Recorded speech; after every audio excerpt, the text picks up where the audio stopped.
Okay, well, as a special birthday treat to myself, I thought I'd give you guys a little podcast I recorded with some of the guys from a Discord meme group I'm in. We discussed the proper role and some of the pitfalls of morality in politics. I hope you find our conversation as fun and as thought provoking as I did. To leave a callback number, press 5. You're dead to me unless you get in this damn chat. Bye. Okay, hopefully he gets that. Babies. Dude, that's pretty fucking harsh, dude. I thought the left was the ones that ate their own. Come on. He knew what was expected. Hang on. Okay, screw it. He's not here. He had his chance. All right, so. Can't say we didn't try. No, we tried. He's just dead to me now. Do you want to recap what we talked about earlier, just to give the yes home a little primer? So I can. That's right. So we were talking about from earlier the story of Lilith and how that's kind of a weird, like, prophecy that's coming true about like SJW feminist ladies, where like, yeah, you get away from patriarchy and you start killing children. And then we talked about how Rome is kind of a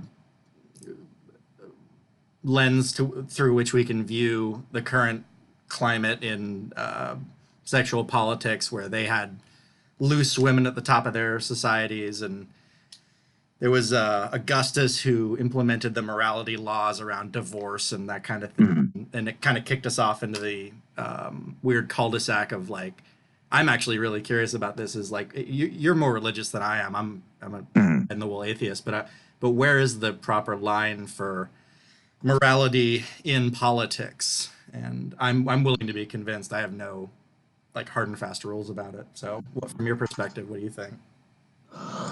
Well, I mean, nowadays, we look at a lot of the virtue signaling, that occurs, and I would say both the left and the right. I would argue that it festers a bit more along the far atheistic left than the far religious right, since both ultimately, if you break them down, at least in my opinion, strike me to be a bit more neo-puritanical in the sense that, rules for thee but not for me, and if you don't adhere to the quote-unquote perceived orthodoxy in either movement, then you are seen as the enemy. I mean, how many times have you encountered, just for example, like a very staunch religious conservative who, the gays this, or, America going to hell in a handbasket that, but we need to like bring it back to, what our founders wanted, because this is a Christian nation, when the reality is, no, America was not a Christian nation. I mean, if you trace our root of law all the way back to the beginning of the origins of English common law with Alfred the Great, I believe it was, in 899. Am I correct? Oh, no, I'm impressed if you are correct. I don't know. I believe it was Alfred the Great in 899 AD. Yes, it was Alfred the Great. And he established his, it's his Doom book. That's what it was, where he had legal reform. Since this was in the late 9th century, so 880s, 890s. I can send you some information on this. It's actually quite fascinating. Sure. And he pretty much divided his legal code, if you will, into this doom book, as it was referred to, since, if you violated it, you would have a doom fall upon you from the king since he was ruling, etc. But the fascinating thing about it is that a fifth of the law code that he established includes translations into English of the Ten Commandments, as well as the apostolic letter from the Acts of the Apostles, I believe is chapter 15, verse 23 to 29, essentially talking about like the golden rule. Mm-hmm. And so he bases this as well as the Mosaic Law and puts this into a sort of governing code that you have here in England. Now, the fascinating thing about this is this later becomes a, if you will, cornerstone of a lot of Anglo-Saxon law, which then later becomes English common law. So from the get-go, if you want to argue a law of transitivity, is the United States a quote-unquote Christian nation? Well, we do have our English common law, which became the underlying precipice of American law later on after, we break away from England and everything, becoming that how we conduct ourselves along those legal lines. So through, again, law of transitivity, you could argue, yeah, the United States is a quote unquote Christian nation, but there's nothing there that says that, we are directly beholden unto God.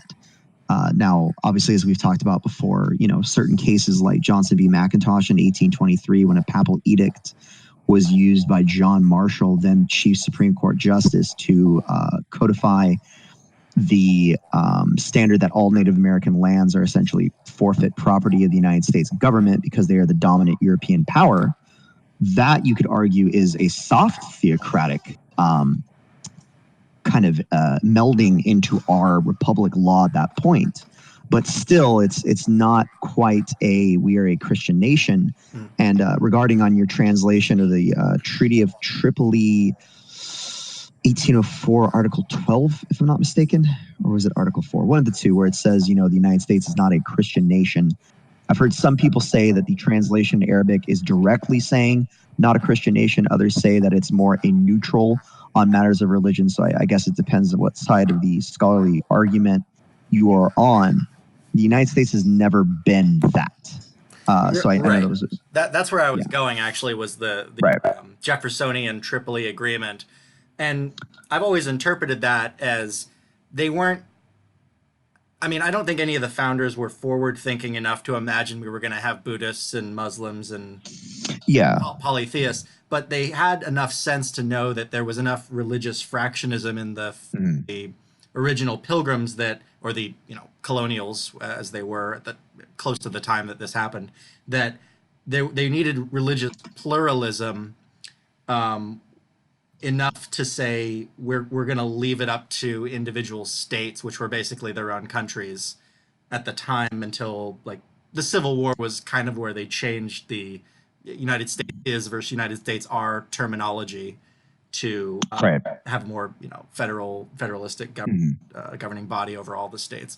But that's so. I guess I've always interpreted it as kind of messy, but all law is and has always been based around the golden rule, and then any flourishes of improvisation on any particular religious dogma is, it goes in and out of fashion. And in our case, we've always had a weird kind of retarded dance around it in this country. So yes, English common law, even if in the show Dead, I think of as like a microcosm for the American experience, is they just, when they have to do their first trial, they go, okay, well, per common law of the land, and we're all Christian, we have to try them by, there really is no law. We are fundamentally without law. So we just got to go by custom, and we all basically have the same custom. So we're just going to go with this as the standard for what is murder or whatever. Right. And I think it's important to note that while you did have Christians among the founding fathers, there were some very devout ones. You also had other founding fathers who were like Jefferson, who cut out of the Bible things that he disagreed with. You can actually get a copy of the Jefferson Bible from the Smithsonian. I really need to do that one of these days because I'm fascinated what he left in. Yeah, what does that even look like? Yeah, I know, right? I think he took all the miracles out because he didn't agree with them. And that's what I always heard. Yeah. Yeah, like the morality, if I remember correctly. It's an interesting thought experiment to see how those stories actually play out if you don't have the divine creator and orchestrator of human affairs interfering, right? Like some of the stuff is always in the Bible has always been pretty. You can't make a real empirical moral argument that these stories, the Sodom and Gomorrah, or the Job story where God just has a bet with the devil and torments some poor guy who's always been faithful. But yeah, miracles, and there's even less of a rationale for imagining God's a really nice guy. or Well, I mean, plan. obviously, yeah, and that's the story of Job or the story of Sodom and Gomorrah. Depending on your belief whether or not this is historical fact or merely Job, as many atheists would contend, because it is written in prose and a more poetic form, is merely a play, if you will.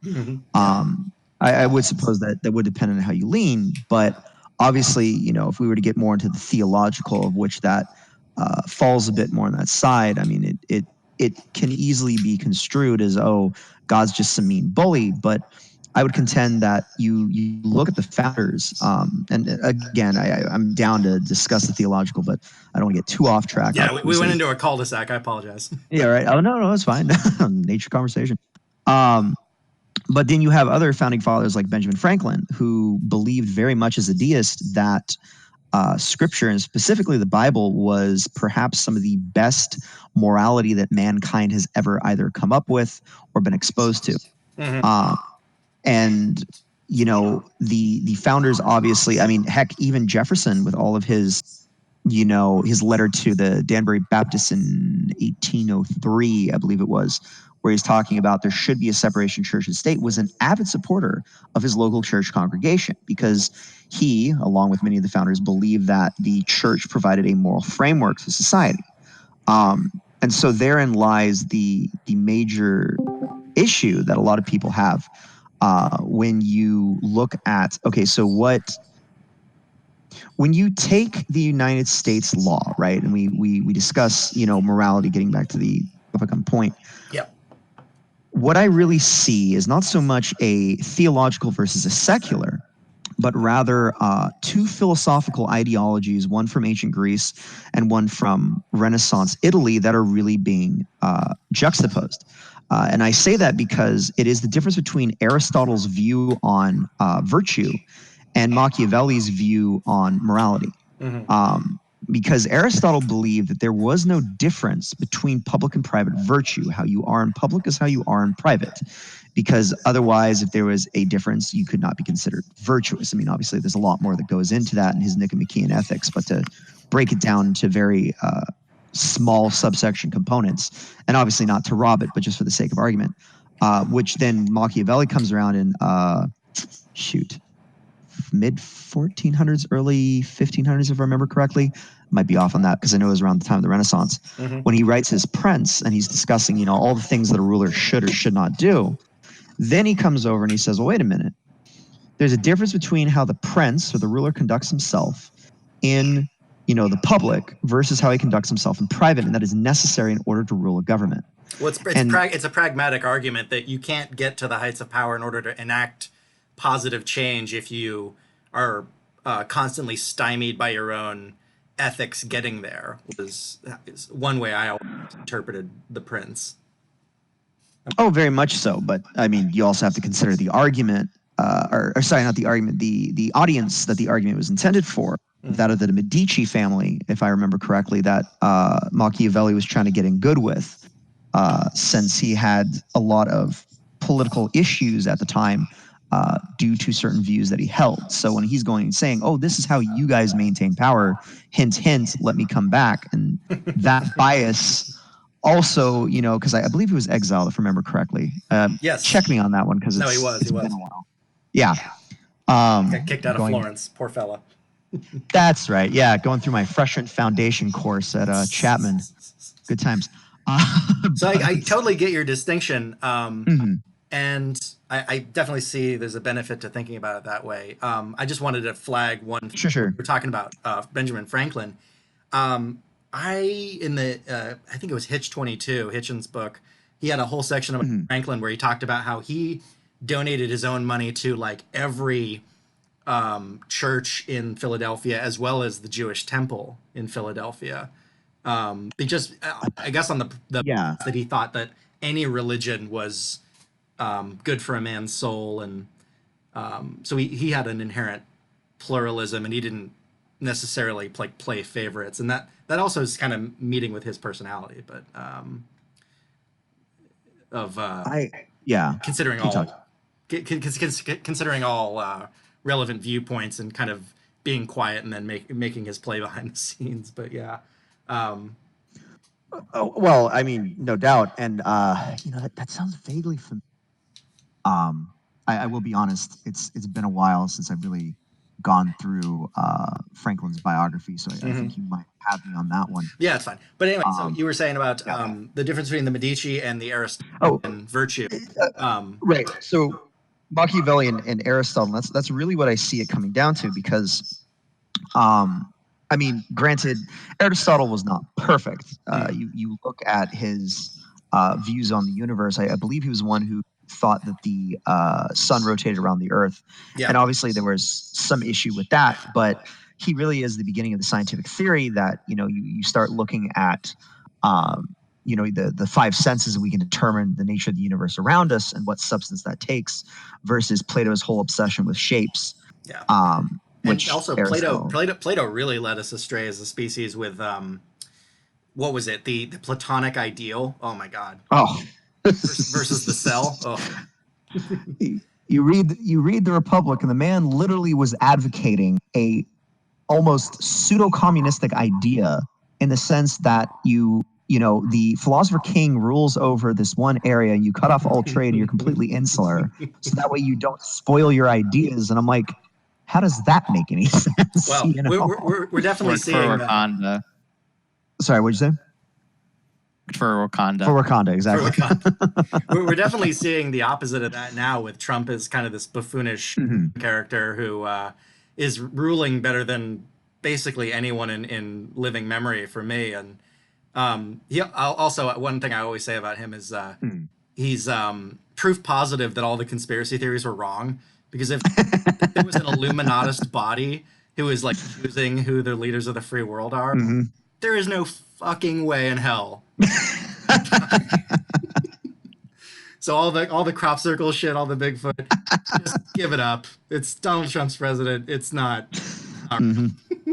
Oh, I completely agree. Although that was actually I think I may have posted in the group chat a couple months back how in 2014 National Geographic did a article talking about how chemical waste that had been introduced into this one river, I believe over in India, caused storks that were nearby that ingested those chemicals to exhibit homosexual behavior.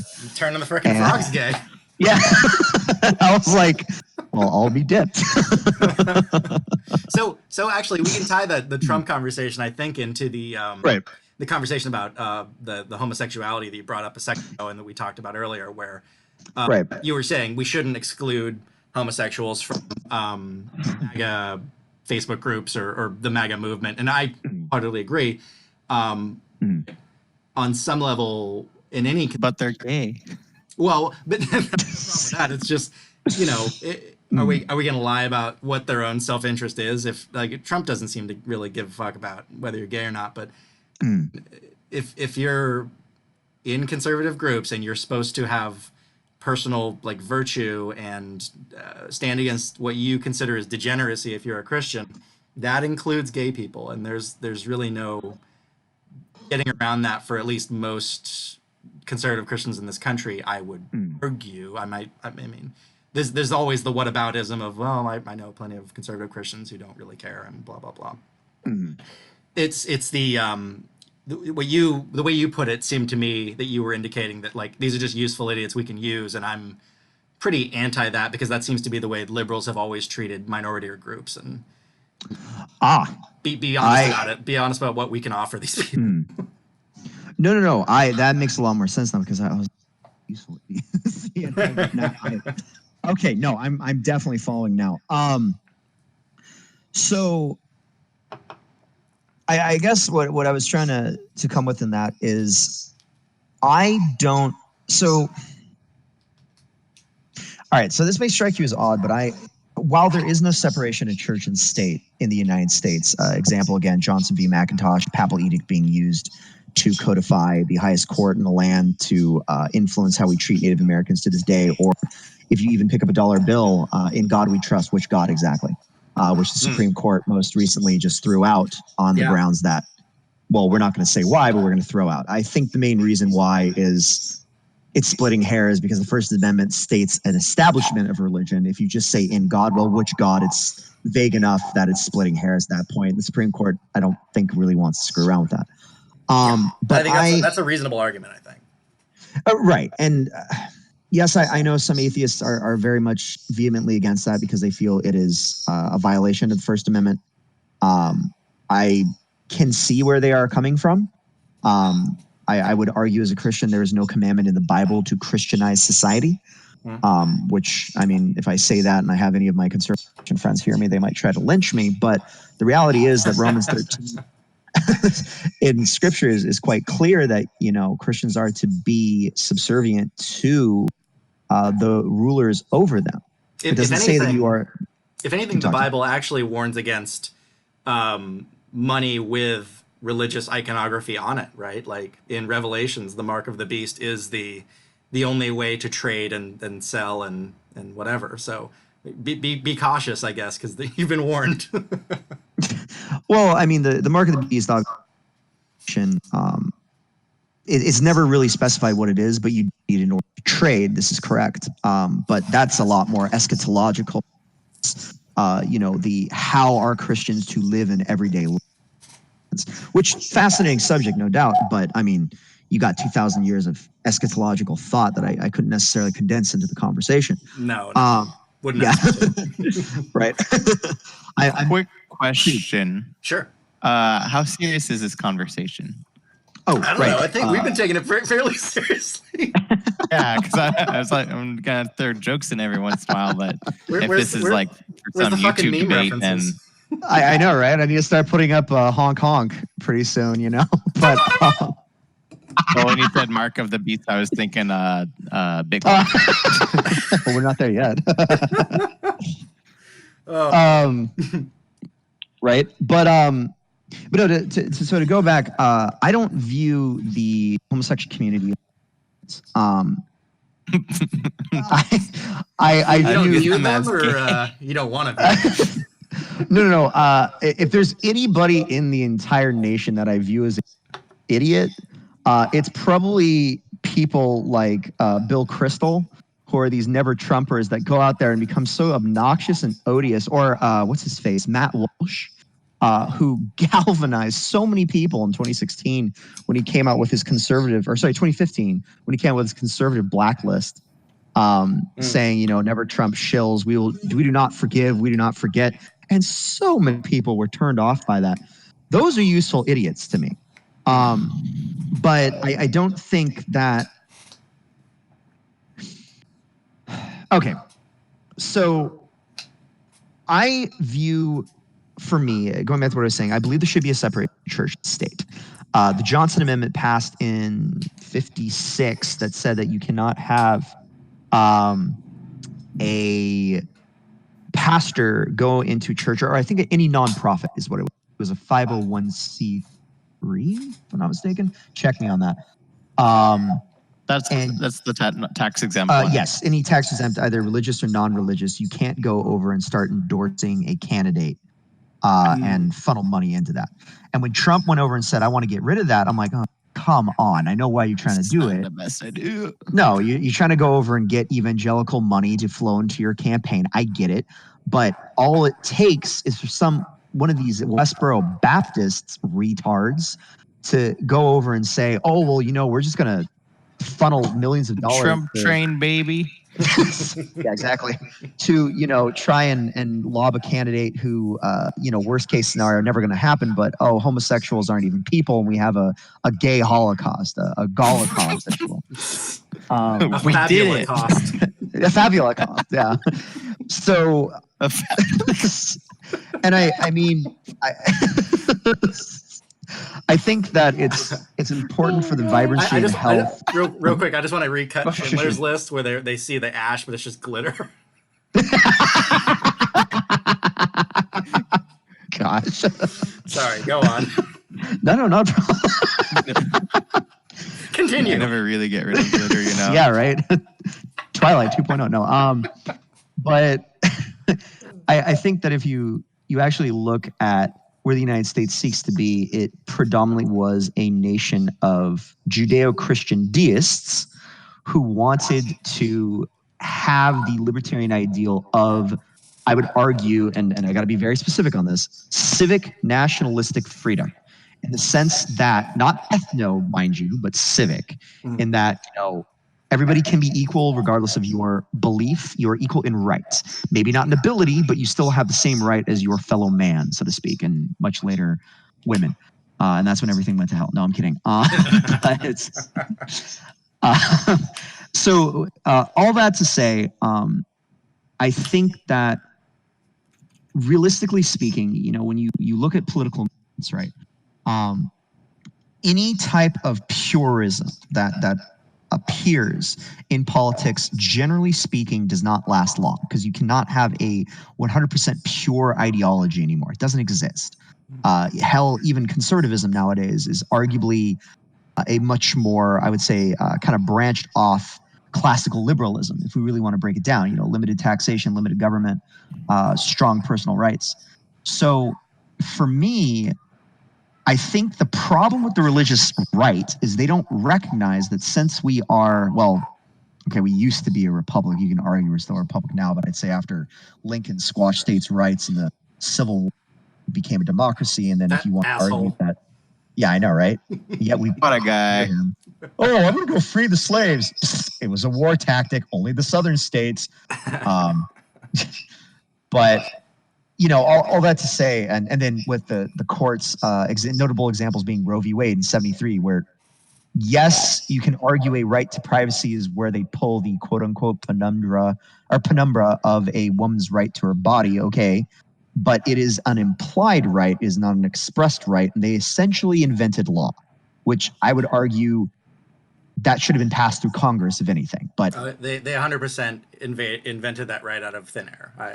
Exactly. And I'm not saying, I'm not going to touch in this conversation the morality. Well, maybe I might. That's the thing. It's hard to have this conversation about where do you draw the line in politics without looking at the elephant in the room. But it's such a fucking quagmire. It is, and that's partly where I was going with all this. This thought, this idea, and all these complexities of where people believe. You got your blue dog Democrats, you have your rhinos, you got neocons, your paleocons, your ancoms, which is complete oxymoron. You're an anarcho-capitalists, etc. You have all these people with different ideologies of how America should look like. So then what do Christians do if they say that they want to have a Christian nation? I say, well, look, the nature of politics is compromise. Now, are there some things you don't compromise on? Damn right. I would go as far as say you don't compromise on your Second Amendment rights, because without the Second Amendment, you don't really have much to hold up the other 9, on the Bill of Rights. First and second are non-negotiable. Pretty much. And without the second, how do you defend the first? You can only increase the first. That's the only negotiation. Exactly. And then, it's not long before you a Warsaw Ghetto type thing where the government comes along and tries to overpower you. Now, some might say, oh, Eric, you're being crazy for that. And I said, well, if you look at what happened with the Bundy Ranch incident here a couple years back, where it was a standoff, and the people on the ranch were armed, and the federal agents backed. To the yeet. Yeah, they backed off. So, and that's why I love groups like the Pink Pistols, because the gays understand, hey, if there's somebody trying to do a hate crime against us as gays, well, what's really going to work? With Dianne Feinstein saying, oh, a woman should just piss herself and her rapists will just leave her alone because it's basic human nature, or staring down the barrel of a 45, So that's as much magical thinking as that Republican senator who was like, oh yeah, rape, the female body will just shut that down. Yeah. that is the flip side of that fucking stupid coin. Yeah, and congratulations. Not only does he have a rape fetish, now he has a piss fetish. Yeah. There you go. You did hashtag rule number 34. Right? But no, so to put that as bedrock, and I know I've been kind of going off on trails here, but I recognize this is a much more complex issue than a lot of people want to try to make it out to be. So kind of tying it all together. The nature of politics to me, again, is compromise. And I think that now the floodgates have been opened with gay marriage, much like abortion. I see the religious right fighting a losing battle. They want to put the genie back in the bottle. I don't think that that's the right call. Screw it. I'll touch on it. I don't think the Alabama abortion law was the right call. I really don't. Because, yeah, I know, right? Gasp. How could Eric, a conservative, say this? Well, it's simple.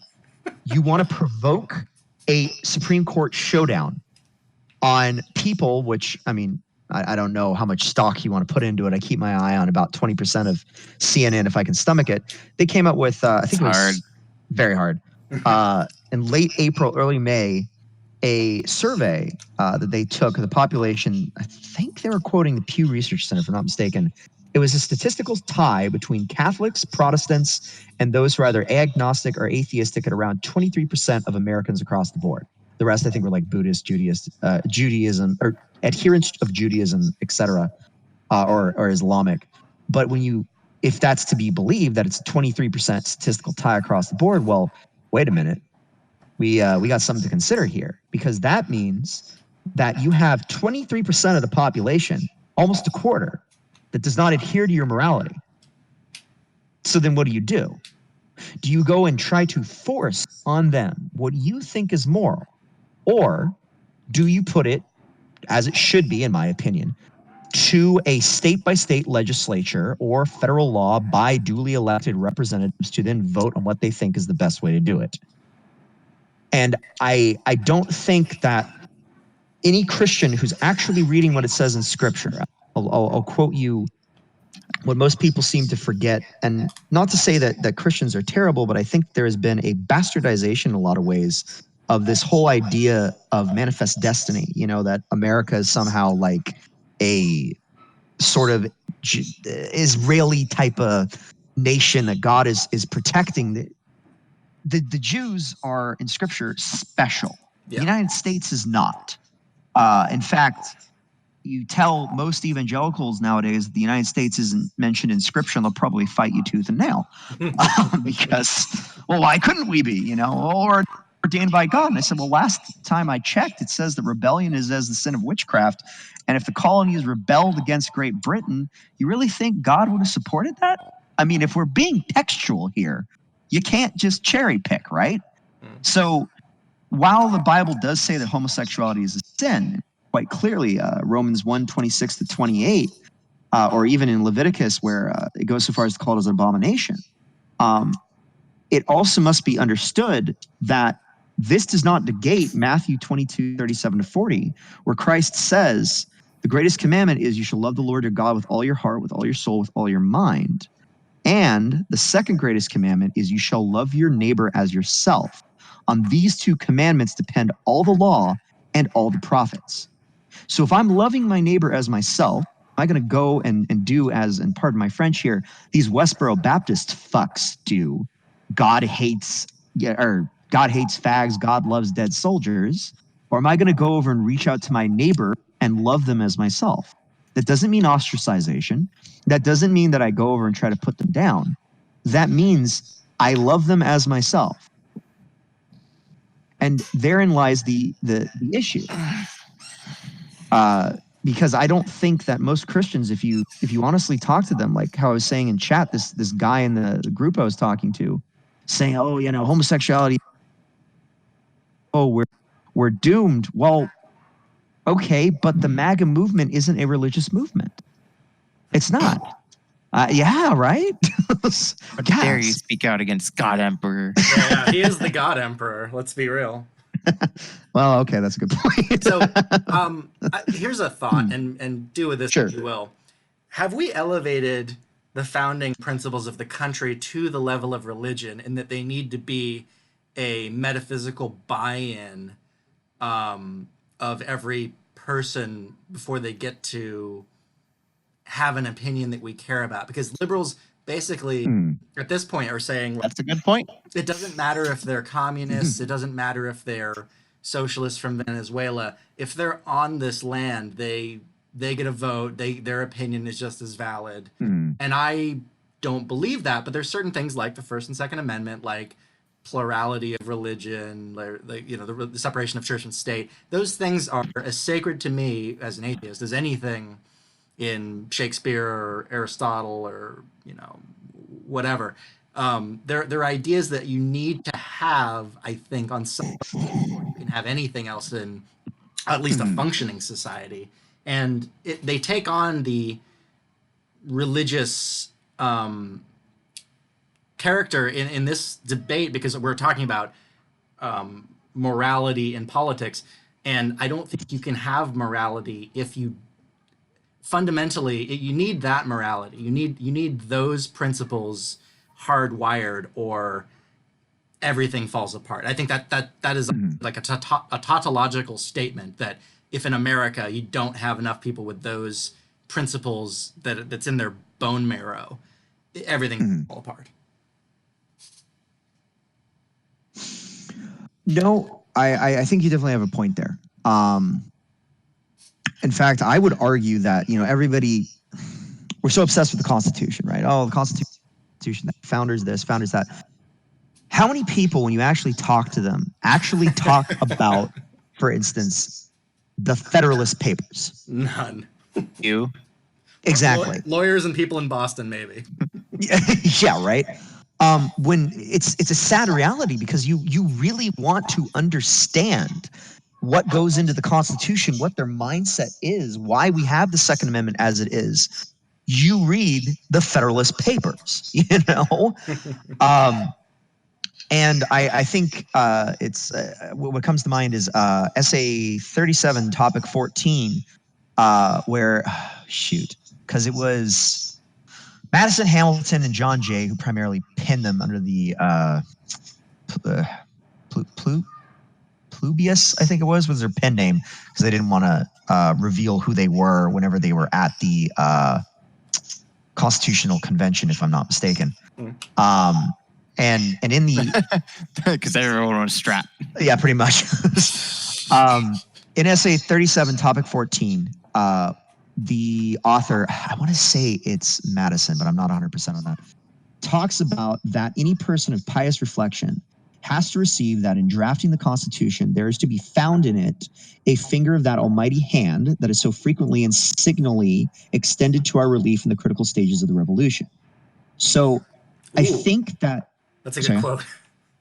Yeah, and if you type in Federalist Paper essay 37, topic 14, it should come up if I remember that correctly.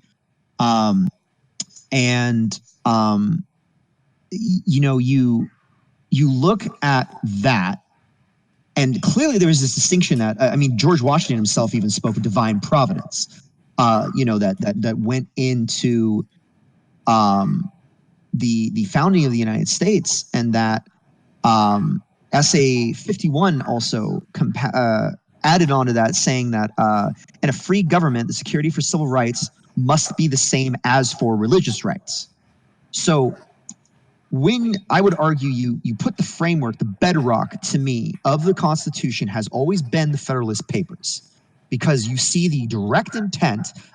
Federalist 46, Madison pens and talks about the whole point of having guns and a well-trained militia is at any point they can overthrow the government if it oversteps. Like, it's clearly there. But I think in America, and touching back to your point, and again, I'm sorry, I'm so verbose here on this, but this is a lot of crap.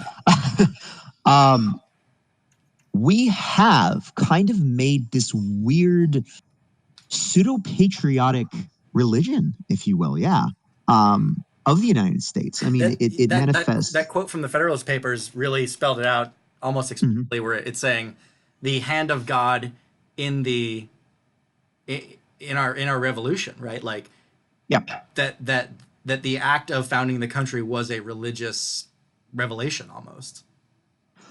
It very much goes along those lines. Obviously, I don't know if it 100% states that, but it definitely seems to go in that direction, no doubt.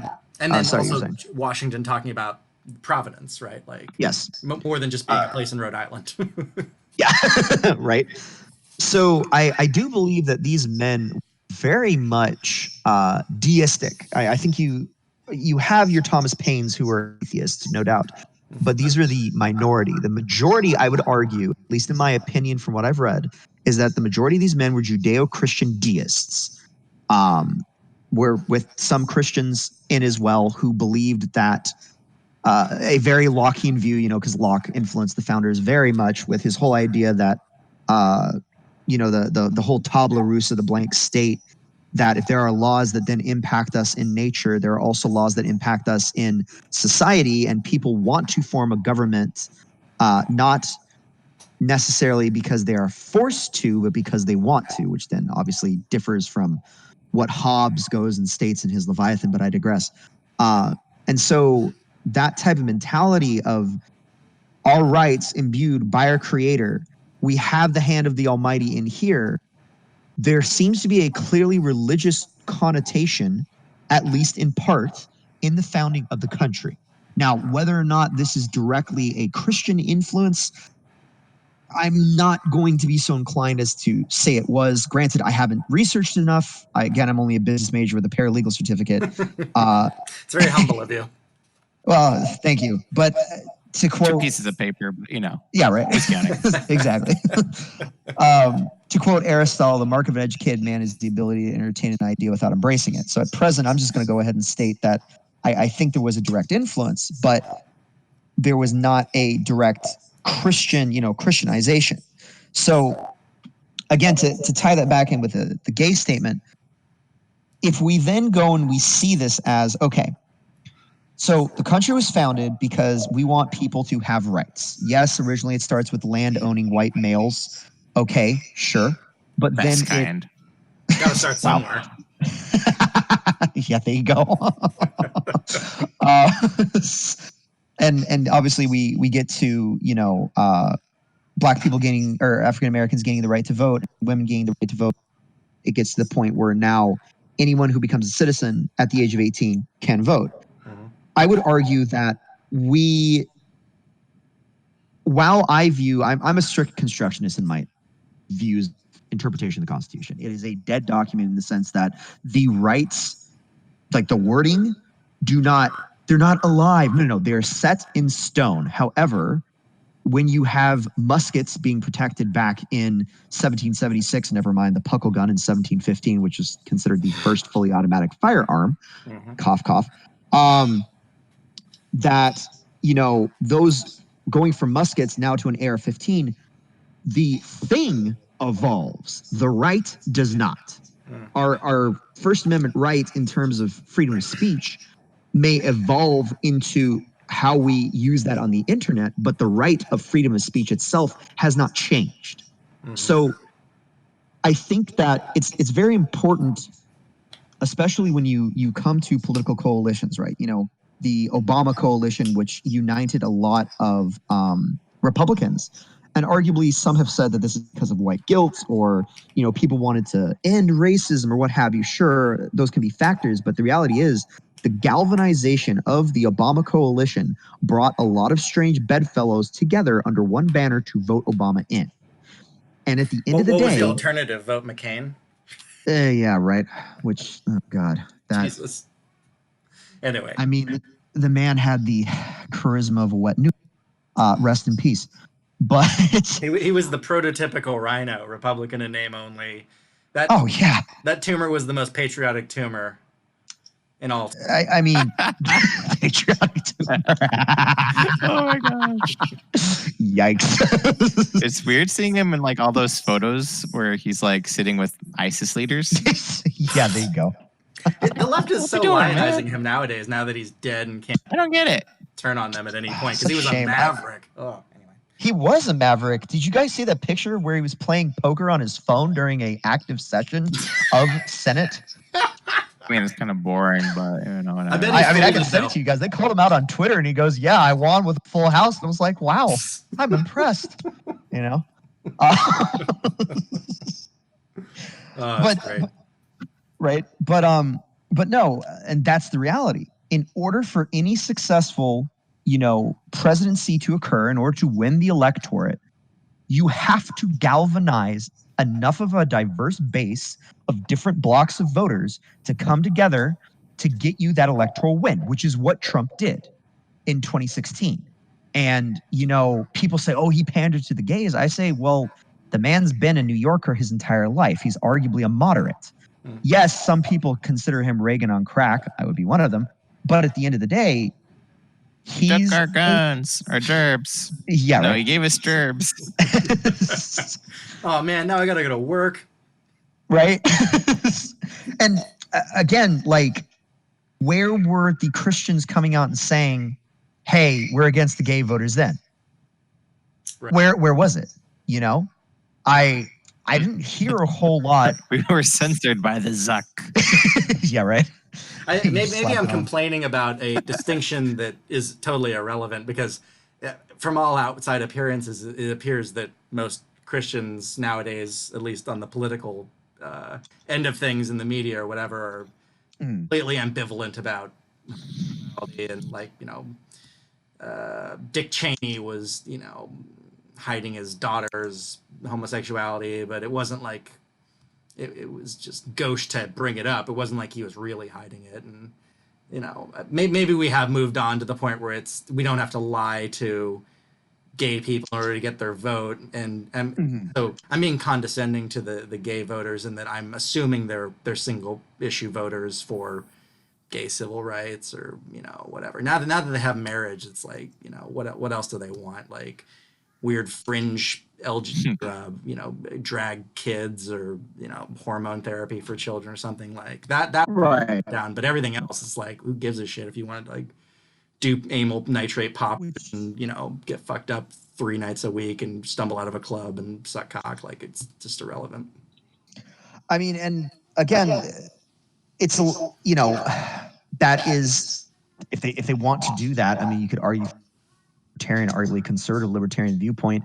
If you own the right to your body, you own the right to run it in the ground. So if you want to spend all night, in carnal pleasure doing a lot of drugs, well, who's going to stop you from it? Yeah, it's just, however, I think I wanted a moment where conservatives just said, okay, we're giving up the ghost on all this homosexuality is degeneracy thing. Our platform is totally swinging, but it's more of a gradual thing in reality, and that's why I'm still hanging on to this fear that we're taking gays for a ride, pun intended.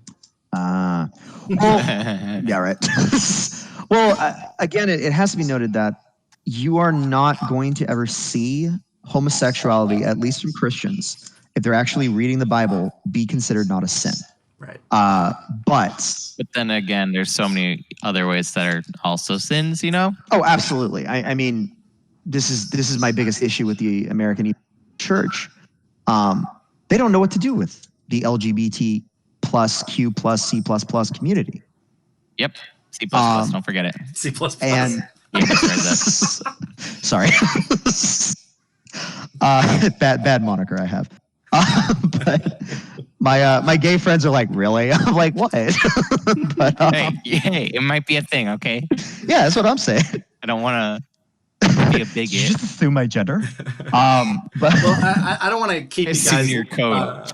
Past your point of patience, so we can cut this no, you're fine. on if you wanted to wrap up your thoughts. I think we made Sure. quite a bit of headway, and this was not unpleasant. We got some jokes in there. No, of course. But all that to say, I don't think that the gays should be useful idiots. I think that they should vote on the issues as all Americans should, because at the end of the day, it shouldn't be a bloody party platform. If they feel more inclined, the Democrats are, quote unquote, helping them out with where they feel in terms of, quote unquote, gay rights, okay, then vote Democrat. But if the conservative right, specifically the religious right, ever expects to make any inroads, I believe that they must be willing to understand that just because they view something as immoral does not mean that they have to completely exclude entire groups of people from a political goal when they could compromise on certain issues or a specific candidate and come together towards working towards a common goal with maybe different certain ideas. Religious conservatives don't like gay marriage. Gay conservatives want gay marriage, but they are monogamous or whatever. They're not about going out and screwing, who knows what till who know when. Mm-hmm. But and that really was what I was saying in the chat, that there has to be a compromise at a certain point, and you can still be morally correct, but at the same time, ethically, I think consistent by saying we need to form a coalition because our viewpoints on this issue, on this candidate, line up, which is what I think why Trump won in 2016 while win in 2020 again. And that was just my thoughts. I like it. Anything else? I think that's pretty much it on my end. I don't know about y'all.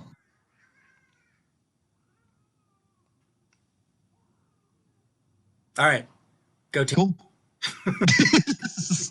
Yeah, but no, that was this was very enjoyable, very fun. We should I dig definitely it, do this guys. again sometime. I'm blown away by your eloquence and education.